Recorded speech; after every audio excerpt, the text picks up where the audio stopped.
जय हिंद दोस्तों, मैं वैशाली लोधी और स्वागत करती हूं आप सभी का आपके ही अपने YouTube चैनल फ्री एजुकेशन पर। दोस्तों, आज के इस वीडियो लेक्चर में हम करंट अफेयर्स 2025 यानी कि जनवरी से लेकर मई तक के करंट अफेयर्स के टॉप सेलेक्टेड 100 प्रश्नों को डिस्कस करने वाले हैं। ऐसे इंपॉर्टेंट प्रश्न जो कि आपके एग्जाम पॉइंट ऑफ व्यू से बेहद ही महत्वपूर्ण है, बहुत ज्यादा ही प्रोबेबिलिटी रखते हैं आपके एग्जाम में पूछे जाने की।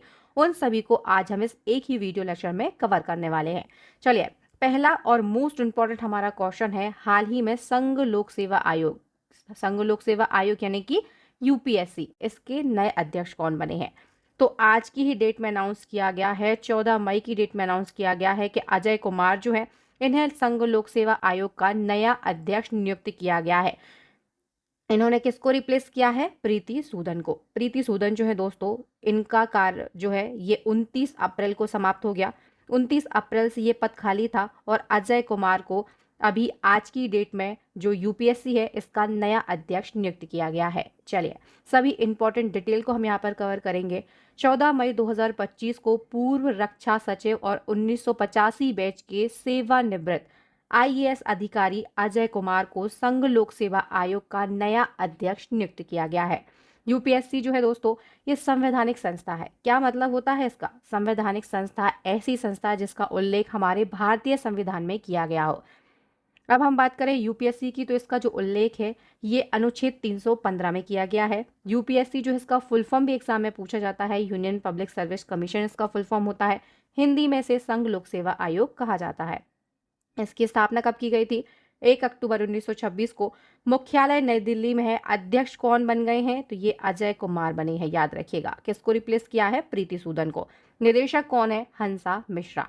चलिए, नेक्स्ट हमारा क्वेश्चन है, एशियाई क्रिकेट परिषद यानी कि एसीसी के नए अध्यक्ष कौन बने हैं? मोहसिन नकवी। ए ऑप्शन यहाँ पर बिल्कुल राइट आंसर हो जाएगा। जो मोहसिन नकवी हैं ये पाकिस्तान से बिलोंग करते हैं। इस क्वेश्चन की डिटेल को हम कवर करेंगे। अप्रैल 2025 को पाकिस्तान क्रिकेट बोर्ड के अध्यक्ष और पाकिस्तान के गृह मंत्री मोहसिन नकवी को एशियाई क्रिकेट परिषद यानी कि एसीसी का नया अध्यक्ष चुना गया है। इन्होंने किसको रिप्लेस किया है? तो दोस्तों, इन्होंने श्रीलंका के सम्मी सिल्वा का स्थान लिया है। एसीसी की बात करें तो इसका फुल फॉर्म होता है एशियन क्रिकेट काउंसिल। स्थापना 1983 में हुई थी। मुख्यालय दुबई जो है यूएई, संयुक्त अरब अमीरात के दुबई में है। आदर्श वाक्य क्या है? Cricket for good. चलिए, नेक्स्ट हमारा क्वेश्चन है, भारत का 107वां राष्ट्रीय उद्यान कौन सा बना है?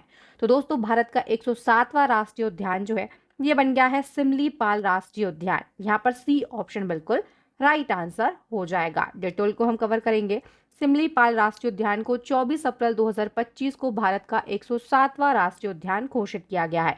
यह कहाँ पर स्थित है? तो ओडिशा के मयूरभंज जिले में स्थित है। इसका क्षेत्रफल भी याद रखिएगा, 845.70 वर्ग किलोमीटर इसका क्षेत्रफल है।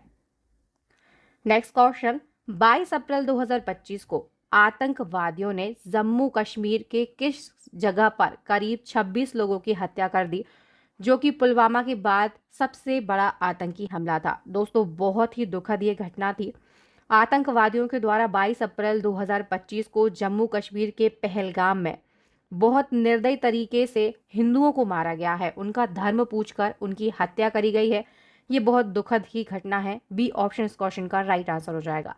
अब हम अगर बात करें भारत की, भारत ने क्या एक्शन लिया है, तो आप सभी जानते हैं पहलगाम हमले के अगेंस्ट जो हमारी भारत की सेना थी, हमारे भारत देश ने आतंकवादियों के 9 ठिकानों पर हमला किया और करीब 100 आतंकियों को मार गिराया, उन्हें ढेर कर दिया। दोस्तों, इस ऑपरेशन का नाम क्या था? तो याद रखिएगा, इस ऑपरेशन का नाम था ऑपरेशन सिंदूर। क्या नाम था? ऑपरेशन सिंदूर के तहत 100 आतंकवादियों को मार गिराया गया है। बहुत ही अच्छा ये एक्शन लिया गया है भारत देश के द्वारा। चलिए, नेक्स्ट हमारा क्वेश्चन है, हिंद महासागर सम्मेलन 2025 का आयोजन कहां पर किया गया? तो दोस्तों, हिंद महासागर सम्मेलन जो है इसका आयोजन किया गया ओमान के मस्कट में। डी ऑप्शन यहाँ पर बिल्कुल राइट आंसर हो जाएगा। डिटेल को हम कवर करेंगे। तो दोस्तों, आयोजन किया गया है ओमान की मस्कट में 16-17 फरवरी 2025 तक। हिंद महासागर सम्मेलन कई एग्जाम में कई बार पूछा जाता है, इसे याद रखिएगा। इसका आयोजन भारत फाउंडेशन ने ओमान के विदेश मंत्रालय के सहयोग से किया है। संस्करण कौन सा है? 2025 में 8वां संस्करण है। शुरुआत 2016 से की गई थी। संबोधनकर्ता कौन रहे हैं? विदेश मंत्री एस जयशंकर। थीम क्या थी? तो समुद्री साझेदारी के नए क्षितिज की यात्रा, ये इसकी थीम रही है। और प्रमुख शिखर सम्मेलन की अगर हम बात कर लेते हैं, तो दोस्तों अभी 2025 में आयोजित किए गए कुछ प्रमुख शिखर सम्मेलन और उनके आयोजन या आयोजक देश जो है, इनको भी हम डिस्कस कर लेते हैं। ट्रांसजेंडर का पहला अखिल भारतीय सम्मेलन अजमेर में आयोजित किया गया। 8वें हिंद महासागर सम्मेलन का जो आयोजन है, ये ओमान के मस्कट में किया गया। अंतर्राष्ट्रीय महिला सम्मेलन 2025 को कर्नाटक के बेंगलुरु में आयोजित किया गया। विश्व सरकार शिखर सम्मेलन जो है, ये 2025 में दुबई में आयोजित किया गया है। बिम्स्टेक युवा शिखर सम्मेलन 2025 जो है, ये गुजरात के गांधीनगर में आयोजित किया गया। प्रथम रायसीना मध्य पूर्व सम्मेलन 2025 का जो आयोजन है, ये संयुक्त अरब अमीरात यानी कि यूएई में किया गया। पहला ओलंपिक अनुसंधान सम्मेलन 2025 में गुजरात में आयोजित किया गया। वहीं पर दोस्तों तीसरे राष्ट्रीय खनन मंत्रियों का सम्मेलन जो है 2025 में भारत के ओडिशा में आयोजित किया गया है। इस प्रकार के डिटेल के जो सम्मेलन हैं, ये ही आजकल एग्जाम में पूछे जा रहे हैं, इनको आप बहुत अच्छे से पढ़ लीजिए। नेक्स्ट क्वेश्चन की ओर बढ़ने से पहले दोस्तों आप सभी के लिए एक इंपॉर्टेंट इन्फॉर्मेशन देना चाहूंगी, आप सभी के लिए गुड न्यूज देना चाहूंगी। आप सभी की डिमांड पर हमारे चैनल की करंट अफेयर्स की, साइंस की और स्टैटिक जीके की ई बुक लॉन्च हो चुकी है। दोस्तों जिस प्रकार से हम यहाँ पर करंट अफेयर्स के टॉप 100 क्वेश्चन को पढ़ रहे हैं, इसी प्रकार से अगर आप 4000 से ज्यादा डिटेल एमसीक्यू को पढ़ना चाहते हैं, या फिर महत्वपूर्ण टॉपिक वाइज करंट अफेयर्स पढ़ना चाहते हैं, या फिर मंथली करंट अफेयर्स पढ़ना चाहते हैं, तो आप सभी के लिए फ्री एजुकेशन चैनल की ये करंट अफेयर्स की ई बुक जो है, ये बहुत ही ज़्यादा हेल्पफुल साबित होने वाली है। इसमें आपके लिए मंथली वाइज करंट अफेयर्स दिया गया है, टॉपिक वाइज करंट अफेयर्स दिया गया है। दोस्तों ऐसी ई बुक आपको कहीं पर नहीं मिलेगी जिसमें आपके लिए 1 साल से ज़्यादा का करंट अफेयर्स दिया जाता है दोस्तों। लेकिन लेकिन लेकिन सिर्फ फ्री एजुकेशन चैनल की जो ई बुक है, इसमें आपके लिए जनवरी 2024 से मई 2025 यानी कि पूरे 17 महीने का जो करंट अफेयर्स है, ये दिया जा रहा है। और कितने में? मात्र 69 रुपीज़ में। इस ई बुक की लिंक आपको वीडियो के डिस्क्रिप्शन बॉक्स में मिल जाएगी, या फिर व्हाट्सअप नंबर 9630829494 पर आप हमें व्हाट्सअप कीजिए, आपको तुरंत रिस्पॉन्स किया जाएगा। और आपको साथ ही बता दें, स्टैटिक जीके की ई बुक लॉन्च हो चुकी है, साइंस की ई बुक लॉन्च हो चुकी है, जिसमें 5000 से ज़्यादा टीसीएस द्वारा पूछे गए प्रीवियस ईयर क्वेश्चन जो कि 2014 से 2024 तक बार बार रिपीट हुए हैं, और वो भी सब्जेक्ट वाइज, ये एक ही ई बुक में दिए जा रहे हैं। और दोस्तों इससे बड़ी बात मैं आपको बताना चाहूँगी, अभी हाल ही में ऑफर चल रहा है।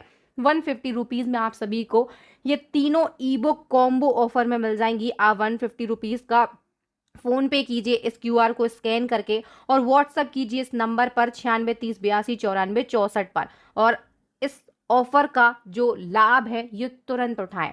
दोस्तों आप हमें व्हाट्सएप करेंगे, हम आपको तुरंत रिस्पॉन्स करेंगे। आपको क्या करना है, इस क्यूआर को स्कैन करना है, और क्यूआर कोड को स्कैन करने के बाद आपको व्हाट्सएप पर हमें स्क्रीनशॉट सेंड करना है। आपको विद इन 2 से 3 मिनट में ये तीनों ई बुक आपके व्हाट्सएप पर ही सेंड कर दी जाएंगी। चलिए अब हम हमारे सेशन की ओर लौटते हैं और बढ़ते हैं हमारे next question. Laureus world sport award 2025 के अनुसार world sportsman of the year किस खिलाड़ी को चुना गया है? राइट आंसर हो जाएगा option number D, Mondo Duplantis. दोस्तों मोंडो डुप्लांटिस जो है, ये स्वीडन देश के हैं। कहाँ के हैं? स्वीडन देश से ये बिलोंग करते हैं।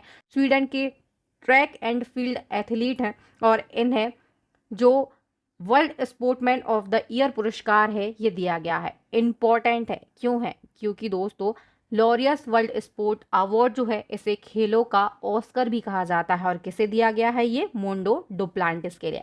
वहीं पर हम बात करें sport woman of the year किसे दिया गया है, तो दोस्तों sport woman of the year जो है, ये दिया गया है सिमोन वाइल्स के लिए। ये भी आप याद रखिएगा। चलिए नेक्स्ट क्वेश्चन, प्रधानमंत्री नरेंद्र मोदी ने किस राज्य या फिर यूनियन टेरिटरी में सोनमर्ग सुरंग का उद्घाटन किया है? तो दोस्तों सोनमर्ग सुरंग जो है, इसका उद्घाटन हाल ही में प्रधानमंत्री मोदी जी के द्वारा जम्मू कश्मीर में किया गया है। बी ऑप्शन यहाँ पर बिल्कुल राइट आंसर हो जाएगा। डिटेल को हम कवर करेंगे तो प्रधानमंत्री नरेंद्र मोदी जी ने जनवरी 2025 को जम्मू कश्मीर के गंदेरबल जिले के गगनगीर में जेड़मोड़ सुरंग, जिसे सोनमार्ग सुरंग कहा गया है, इसका उद्घाटन किया है। यह जो सुरंग है दोस्तों, यह श्रीनगर से लेह राष्ट्रीय राजमार्ग पर बनाई गई है, जो कि गगनगीर को सोनमर्ग शहर से जोड़ती है।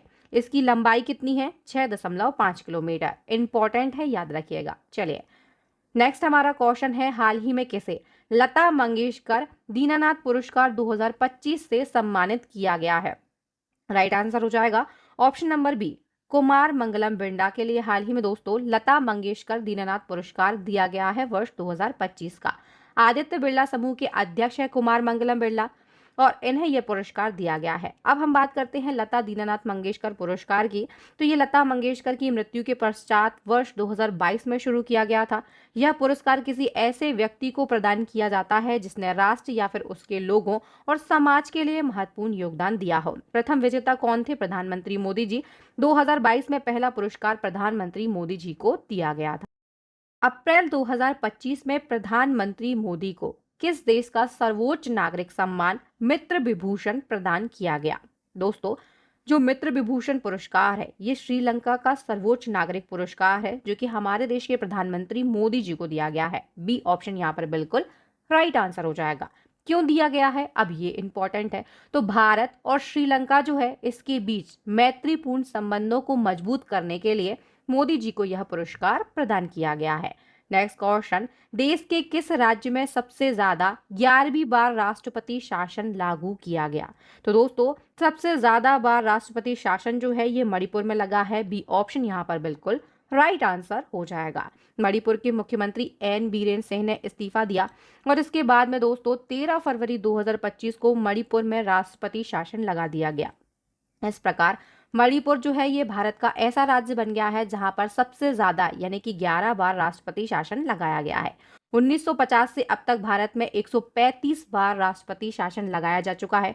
इंपॉर्टेंट सबसे ज्यादा बार जो है इनको हम जान लेते हैं। तो मणिपुर में 11 बार लगा है, उत्तर प्रदेश में 10 बार लगा है, पंजाब में 9 बार और जम्मू कश्मीर में भी 9 बार राष्ट्रपति शासन लगा है। लेकिन टॉप पर कौन पहुंच गया है? मणिपुर पहुंच गया है।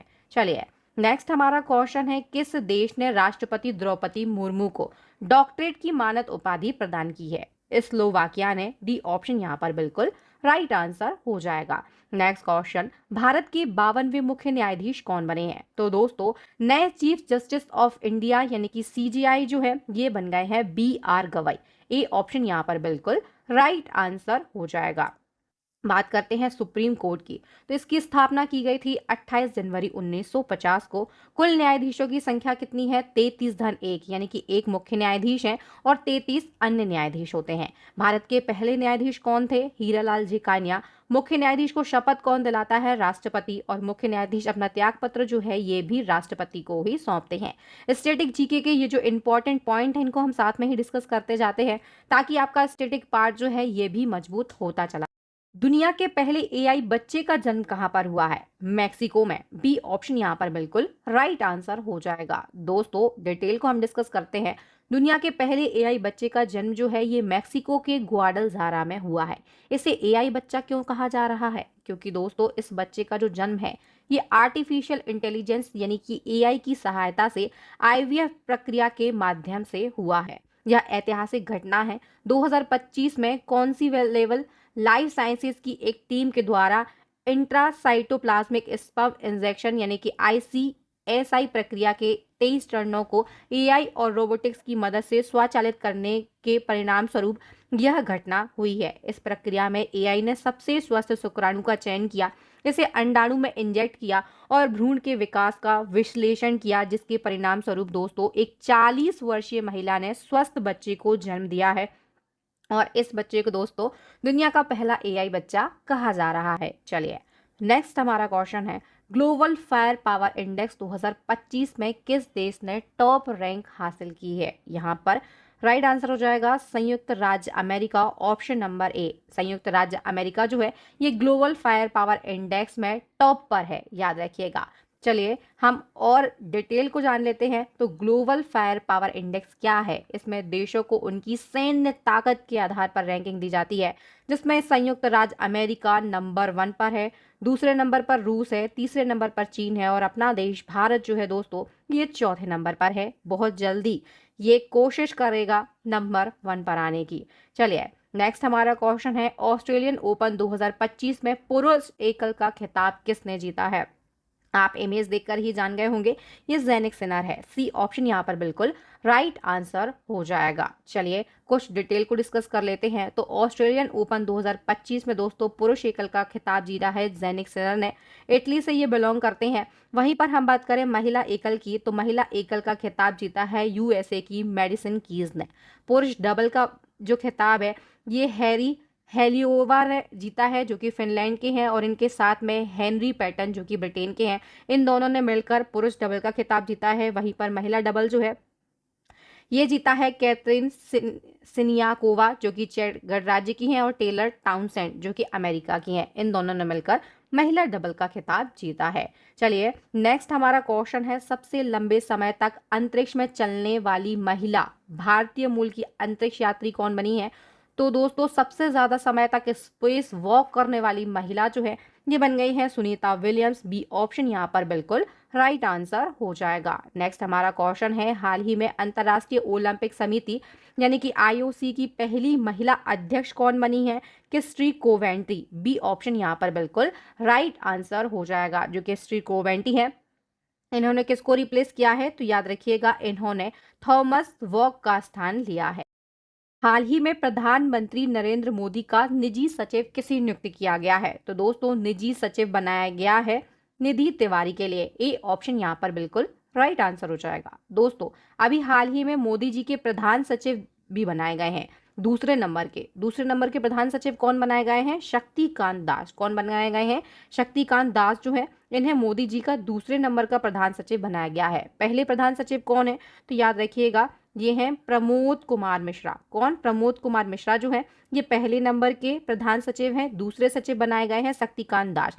शक्तिकांत दास जो है दोस्तों ये आरबीआई के पूर्व गवर्नर है, और इन्हें मोदी जी का दूसरा प्रधान सचिव बनाया गया है। निजी सचिव किसे बनाया गया है? निधि तिवारी के लिए।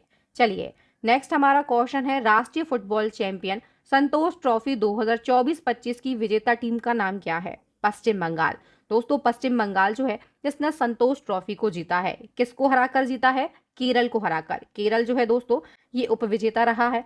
बात करें 2024-25 में कौन सा संस्करण है संतोष ट्रॉफी का? तो 78वां संस्करण है, जिसे पश्चिम बंगाल ने जीत लिया है। नेक्स्ट क्वेश्चन, हाल ही में नए वित्त सचिव किसे नियुक्त किया गया है? अजय सेठ के लिए। ए ऑप्शन यहाँ पर राइट आंसर हो जाएगा। इन्होंने किसको रिप्लेस किया है? तुहिन कांत पांडा के लिए। नेक्स्ट क्वेश्चन है, वक्फ संशोधन विधेयक 2025 को लोकसभा में किसके द्वारा पेश किया गया? किरण रिजिजू के द्वारा। बी ऑप्शन यहाँ पर बिल्कुल राइट आंसर हो जाएगा। सभी डिटेल को हम डिस्कस करेंगे। तो दोस्तों वक्फ संशोधन विधेयक बहुत ही ज्यादा महत्वपूर्ण है। यह जो विधेयक है 8 अगस्त 2024 को लोकसभा में किरण रिजिजू के द्वारा पेश किया गया, जो कि अल्पसंख्यक मामलों के मंत्री हैं। इस विधेयक की समीक्षा के लिए गठित संयुक्त संसदीय समिति ने 31 जनवरी 2025 को अपनी रिपोर्ट प्रस्तुत की, और यह विधेयक लोकसभा में 3 अप्रैल 2025 को पारित किया गया। इसके बाद में राज्यसभा में विधेयक 4 अप्रैल 2025 को पारित किया गया, और 5 अप्रैल को राष्ट्रपति की स्वीकृति मिलने के बाद यह विधेयक कानून बन गया। वक्फ संशोधन एक्ट 2025 जो है ये देश भर में 8 अप्रैल 2025 से प्रभावी हो गया है। नेक्स्ट हमारा क्वेश्चन है, मेजर ध्यानचंद्र खेल रत्न अवार्ड 2024 से कितने खिलाड़ियों को सम्मानित किया गया है? ऑप्शन नंबर सी 4 खिलाड़ियों को। सी यहाँ पर बिल्कुल राइट आंसर हो जाएगा। दोस्तों 2024 का जो पुरस्कार है ये 4 खिलाड़ियों को दिया गया है। मनु भाकर, डी गुकेश, हरमनप्रीत सिंह और प्रवीण कुमार। इन चारों खिलाड़ियों को मेजर ध्यानचंद्र खेल रत्न पुरस्कार 2024 का दिया गया है। मेजर ध्यानचंद्र खेल रत्न पुरस्कार की हम बात करें तो यह देश का सर्वोच्च खेल सम्मान है। पहले इसे राजीव गांधी खेल रत्न पुरस्कार के नाम से जाना जाता था। इसकी स्थापना वर्ष 1991 में हुई थी, लेकिन 2021 में इसका नाम बदलकर मेजर ध्यानचंद्र खेल रत्न पुरस्कार कर दिया गया। इस पुरस्कार में दोस्तों 25 लाख रुपए नगद राशि, एक पदक और एक प्रमाण पत्र दिया जाता है। पहले विजेता कौन थे? विश्वनाथ आनंद। इन्हें वर्ष 1991-92 का जो पुरस्कार है ये प्रदान किया गया था। नेक्स्ट क्वेश्चन, कितने खिलाड़ियों को अर्जुन पुरस्कार 2024 मिला है? तो दोस्तों अर्जुन पुरस्कार जो है ये दिया गया है 34 खिलाड़ियों को। डी ऑप्शन यहाँ पर बिल्कुल राइट आंसर हो जाएगा। दोस्तों अर्जुन पुरस्कार 2024 जो है ये 34 खिलाड़ियों को दिया गया है। कब दिया गया है? 2024 के जो पुरस्कार हैं ये वर्ष 2025 में दिए गए हैं। 2 खिलाड़ियों को लाइफ टाइम श्रेणी में दिया गया है, और 32 खिलाड़ी जो है इन्हें सामान्य श्रेणी में दिया गया है। अब लाइफ टाइम श्रेणी में किसे दिया गया है, तो सुच्चा सिंह जो कि एथलेटिक्स है, और मुरलीकांत पेटकर जो कि पैरा स्विमिंग है, पैरा स्विमिंग में ये पार्टिसिपेट करते हैं, इन दोनों को लाइफ टाइम श्रेणी में दिया गया है। और 32 लोग जो हैं जिन्हें सामान्य श्रेणी में दिया गया है, उनकी लिस्ट मैं आपको यहाँ पर दे देती हूँ। ये जो लिस्ट है इसमें से आप पूरे 32 खिलाड़ियों को देख लीजिए और इनका खेल भी देख लीजिए। अब जो करंट अफेयर्स है थोड़ा सा डीपली पूछा जाता है, कुछ क्वेश्चन ऐसे दिए जाते हैं जो कि स्टूडेंट पे ना बने, थोड़े से डिटेल में दे दिए जाते हैं, तो हम उन सभी को यहाँ पर कवर करके चलेंगे। तो इस लिस्ट को आप 1 से 2 बार जरूर पढ़ लीजिए। चलिए अब हम बात करते हैं द्रोणाचार्य अवार्ड की। तो द्रोणाचार्य अवार्ड जो है ये कोच के लिए दिया जाता है। लाइफ टाइम कैटेगरी में 2 लोगों के लिए दिया गया है, एस मुरलीधरन जो कि बैडमिंटन से संबंधित है, और अरमांडो एग्रेलो कोलाको जो कि फुटबॉल से संबंधित है। इन दोनों कोच को द्रोणाचार्य पुरस्कार प्रदान किया गया है। नेक्स्ट हमारा क्वेश्चन है, सबसे ज्यादा ग्रैंड स्लैम मैच खेलने वाले खिलाड़ी कौन बन गए हैं। तो दोस्तों सबसे ज्यादा ग्रैंड स्लैम मैच खेलने वाले खिलाड़ी बन गए हैं नोवाक जोकोविच। बी ऑप्शन यहाँ पर बिल्कुल राइट आंसर हो जाएगा। जो नोवाक जोकोविच है इन्होंने 430 मैच खेले हैं। 430 मैच खेलकर सबसे ज्यादा ग्रैंड स्लैम मैच खेलने का रिकॉर्ड इन्होंने अपने नाम कर लिया है। नेक्स्ट क्वेश्चन है, आधिकारिक रूप से ब्रिक्स का 10वां स्थायी सदस्य कौन सा देश बन गया है।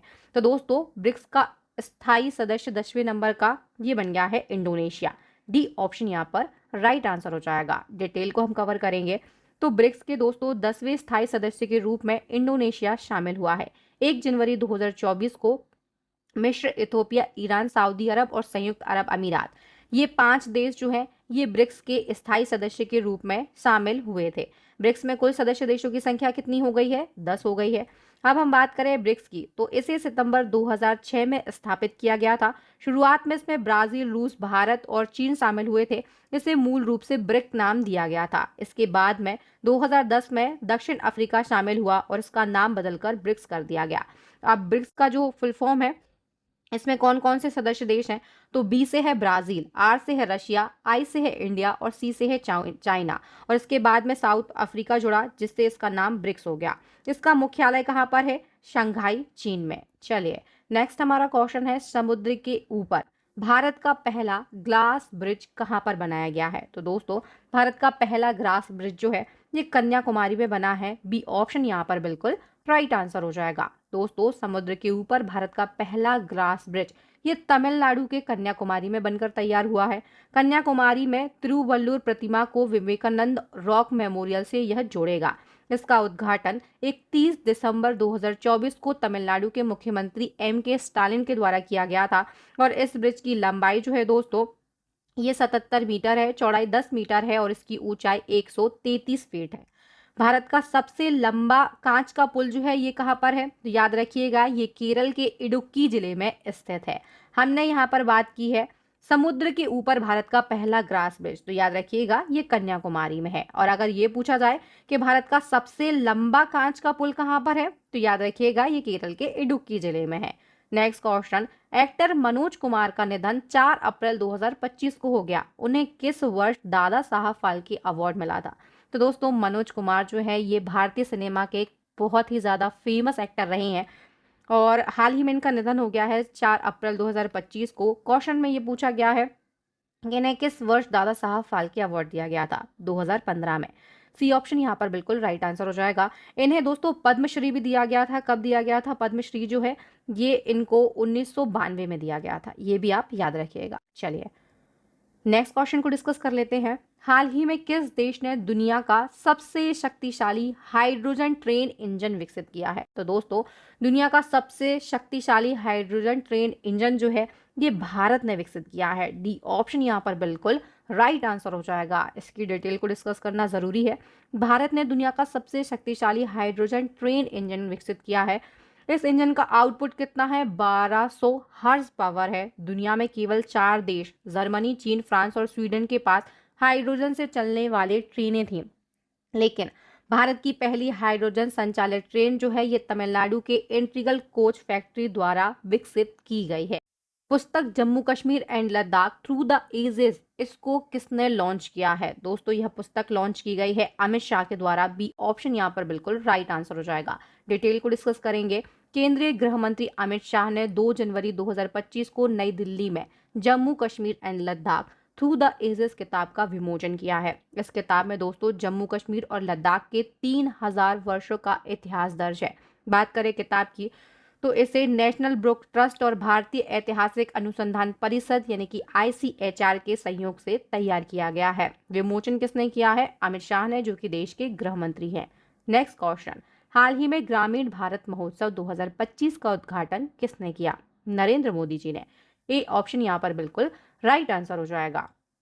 दोस्तों जो ग्रामीण भारत महोत्सव है इसका आयोजन नई दिल्ली में किया गया 4 से 9 जनवरी 2025 तक। आयोजन कौन है? नाबार्ड है, राष्ट्रीय कृषि और ग्रामीण विकास बैंक। उद्देश्य क्या है? ग्रामीण भारत की उद्यमशीलता क्षमता और सांस्कृतिक विरासत को प्रदर्शित करना, यह इसका उद्देश्य है। नेक्स्ट क्वेश्चन, वर्ष 2024 में साइबर मामलों में भारत कौन से स्थान पर है? तो दोस्तों साइबर मामले जो हैं इसमें भारत दूसरे नंबर पर है। बी ऑप्शन यहाँ पर राइट आंसर हो जाएगा। पहले नंबर पर कौन है? तो याद रखिएगा USA पहले नंबर पर है। अपना देश भारत जो है ये दूसरे नंबर पर है। नेक्स्ट क्वेश्चन, भारत के नए मुख्य चुनाव आयुक्त कौन बने हैं? Gyanesh Kumar. B option is the right answer. दोस्तों नेक्स्ट क्वेश्चन है 38वें राष्ट्रीय खेल 2025 की पदक तालिका में प्रथम स्थान पर कौन रहा है?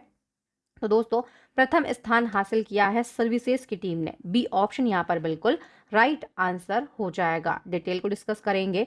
दोस्तों 38वां राष्ट्रीय खेल जो है इसका आयोजन उत्तराखंड के 12 शहरों में 28 जनवरी से 14 फरवरी 2025 तक किया गया। उद्घाटन प्रधानमंत्री मोदी जी ने किया। शुभंकर जो है ये मौली के लिए बनाया गया है, जो कि उत्तराखंड का राज्य पक्षी है। थीम सॉन्ग रहा है हल्ला धूम धड़क्का। मशाल का नाम क्या था? तेजस्विनी। पदक तालिका में टॉप पर सर्विसेज रहा है, इसने कुल 121 पदक जीते हैं। वहीं पर राजा भलिंद्र सिंह ट्रॉफी जो है ये भी सर्विसेज के द्वारा जीती गई है। नेक्स्ट क्वेश्चन, अफ्रीकी देश गोबान का नया राष्ट्रपति किस सैन्य नेता को चुना गया है? तो दोस्तों गोबान जो है इसके नए राष्ट्रपति बन गए हैं जनरल ब्राइस ओलेगी नगुएमा। यहाँ पर बी ऑप्शन बिल्कुल राइट आंसर हो जाएगा। इसी क्रम में हम जानेंगे इक्वाडोर का राष्ट्रपति फिर से किसे चुना गया है? ये चुना गया है डेनियल नोबोआ के लिए। B option is the right answer. Next question, UNESCO ने अपने memory of the world register में भारत की किन पांडुलिपियों को अप्रैल 2025 में शामिल किया है? बहुत ज्यादा इंपॉर्टेंट ये क्वेश्चन है। तो दोस्तों भगवत गीता और नाट्य शास्त्र, इन दो पांडुलिपियों को अभी हाल ही में यूनेस्को के द्वारा memory of the world register में शामिल किया गया है। ए ऑप्शन यहाँ पर बिल्कुल राइट आंसर हो जाएगा। भारत के अब 14 दस्तावेजी विरासत संग्रह हो गए हैं। कितने हो गए हैं? 14 हो गए हैं। चलिए नेक्स्ट हमारा क्वेश्चन है, भारत और किस देश के बीच सैन्य अभ्यास दस्तलिक का आयोजन पुणे में किया गया है? तो दोस्तों अभी हाल ही में दस्तलिक सैन्य अभ्यास का आयोजन पुणे में किया गया है। दस्तलिक सैन्य अभ्यास जो है ये भारत और उज्बेकिस्तान के बीच में आयोजित किया जाता है। बी ऑप्शन यहाँ पर बिल्कुल राइट आंसर हो जाएगा। सैन्य अभ्यास की बात करते हैं तो इसका आयोजन महाराष्ट्र के पुणे में किया गया है 16 से 28 अप्रैल 2025 तक। 2025 में इसका 6वां संस्करण है। यह अभ्यास जो है ये एक वार्षिक कार्यक्रम है जो कि भारत और उज्बेकिस्तान में बारी बारी से आयोजित किया जाता है। इस वर्ष भारत में किया गया है, अगले वर्ष कहां पर किया जाएगा? उज्बेकिस्तान में। चलिए नेक्स्ट हमारा क्वेश्चन है, किस सिनेमा के दिग्गज अभिनेता बैंक जनार्दन का 17 अप्रैल 2025 को निधन हो गया? तो दोस्तों जो बैंक जनार्दन है इनका भी हाल ही में निधन हो गया है और ये कन्नड़ सिनेमा के अभिनेता थे। ए ऑप्शन यहाँ पर बिल्कुल राइट आंसर हो जाएगा। नेक्स्ट क्वेश्चन है, Indian weight lifting federation athlete आयोग का अध्यक्ष किसे चुना गया है? मीराबाई चानू के लिए। C option is the right answer. Next question है, बहरीन ग्रैंड प्रिक्स 2025 का विजेता कौन रहा है? तो दोस्तों बहरीन ग्रैंड प्रिक्स जो है ये जीता है ऑस्कर पियास्त्री ने। B option is the right answer. ये कहां से बिलोंग करते हैं? तो ये ऑस्ट्रेलिया से बिलोंग करते हैं। नेक्स्ट क्वेश्चन है, पद्म विभूषण से सम्मानित कुमुदनी लाखिया का निधन 12 अप्रैल 2025 को हो गया। वह किस लिए जानी जाती हैं? तो दोस्तों ये कथक नृत्यांगना है। सी ऑप्शन यहाँ पर राइट आंसर हो जाएगा। फेमस निधन जो है, चर्चित व्यक्तियों के निधन, इस टॉपिक से क्वेश्चन हर एग्जाम में पूछे जा रहे हैं। तो इस टॉपिक को आप हमारी ई बुक से अच्छे तरीके से तैयार कर लीजिएगा। सभी महत्वपूर्ण निधन को उस ई बुक में डिटेल में दिया गया है और ये जो प्रमुख व्यक्ति हैं जिनके निधन अभी हाल ही में हुए हैं उनसे रिलेटेड जो महत्वपूर्ण पुरस्कार हैं ये भी एग्जाम में पूछ ले जाते हैं। तो इन सभी के लिए आपको याद रखना है, या फिर ये पूछा जाता है कि ये किस क्षेत्र से बिलोंग करते हैं, तो ये सभी पुरस्कार आप याद रख लीजिएगा। चलिए नेक्स्ट हमारा क्वेश्चन है, एमी पुरस्कार विजेता हॉलीवुड अभिनेत्री जीन मार्श का निधन हो गया, वह किस देश से थी? तो दोस्तों जीन मार्श जो है ये ब्रिटेन देश से थी। ए ऑप्शन यहाँ पर बिल्कुल राइट आंसर हो जाएगा। नेक्स्ट क्वेश्चन है, मकाऊ कॉमेडी फेस्टिवल में किस बॉलीवुड स्टार को मास्टर्स ह्यूमर अवार्ड से सम्मानित किया गया है? तो दोस्तों मास्टर्स ह्यूमर अवार्ड जो है ये आमिर खान के लिए दिया गया। बी ऑप्शन यहाँ पर राइट आंसर हो जाएगा। सीएम योगी आदित्यनाथ ने शून्य गरीबी योजना का नाम किस महापुरुष के नाम पर रखने का ऐलान किया है?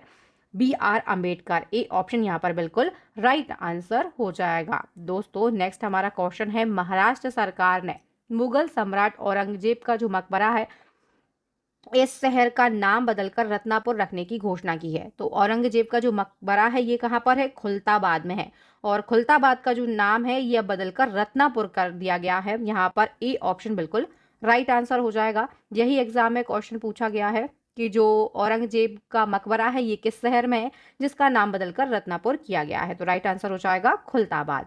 नेक्स्ट क्वेश्चन, भारत की पहली AI यूनिवर्सिटी कहाँ पर बनेगी? तो भारत की पहली AI यूनिवर्सिटी जो है दोस्तों ये बनने वाली है महाराष्ट्र में। ए ऑप्शन यहाँ पर राइट आंसर हो जाएगा। उद्देश्य क्या है? तो AI शिक्षा, अनुसंधान और नवाचार को बढ़ावा देना इसका उद्देश्य है। नेक्स्ट क्वेश्चन, IPL के इतिहास में सबसे ज्यादा 1000 चौके लगाने वाले खिलाड़ी कौन बन गए हैं दोस्तों? ये विराट कोहली। ए ऑप्शन यहाँ पर बिल्कुल राइट आंसर हो जाएगा। विराट कोहली जो है बहुत ही ज्यादा फेमस प्लेयर है, क्रिकेटर है। हाल ही में IPL के इतिहास में 1000 चौके लगाने का रिकॉर्ड इन्होंने अपने नाम पर कर लिया है। और हम आपको बता देते हैं, आप सभी तो जान ही चुके होंगे जो विराट कोहली हैं, अभी हाल ही में इन्होंने टेस्ट क्रिकेट से भी संन्यास ले लिया है। चलिए नेक्स्ट हमारा क्वेश्चन है, T20 में 13,000 रन का आंकड़ा पार करने वाले पहले भारतीय बल्लेबाज कौन बन गए हैं?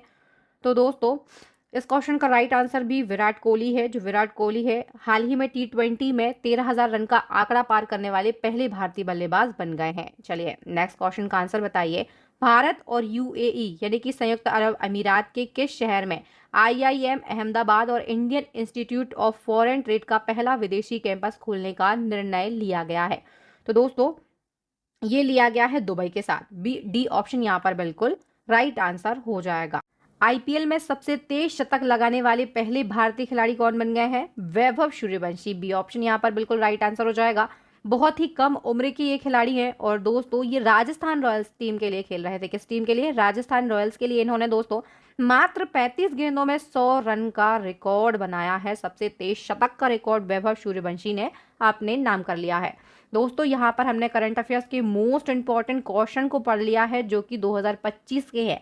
इसी प्रकार से आप डिटेल करंट अफेयर्स को पढ़ना चाहते हैं तो आप हमारी ई बुक को जल्दी से बाय कर लें। कॉम्बो ऑफर के बारे में मैं आपको फिर से बता देती हूँ, 150 रुपीज़ में आपको ये तीनों ई बुक जो है ये दी जा रही हैं। व्हाट्सअप नंबर 9630829464 पर आप QR कोड को स्कैन करके या फिर फ़ोनपे के थ्रू पेमेंट कीजिए और व्हाट्सएप पर स्क्रीनशॉट सेंड कीजिए। आपको विद इन 2 से 3 मिनट में ही ये ई बुक सेंड कर दी जाएंगी। मेरा ये वीडियो आपको कैसा लगा है, मेरा पढ़ाना कैसा लगा है, क्वेश्चन का सिलेक्शन कैसा लगा है, प्लीज़ एक कमेंट ज़रूर कीजिएगा। दोस्तों वीडियो बनाने के लिए मैं आप सभी के लिए बहुत ज़्यादा इंस्पायर होती हूँ। अगर आप कमेंट करते हैं तो प्लीज़ कमेंट ज़रूर कीजिएगा। वीडियो अच्छा लगा हो तो प्लीज़ इसे जल्दी से लाइक कर दें, ज़्यादा से ज़्यादा शेयर करें अपने दोस्तों भाई बहनों के साथ में।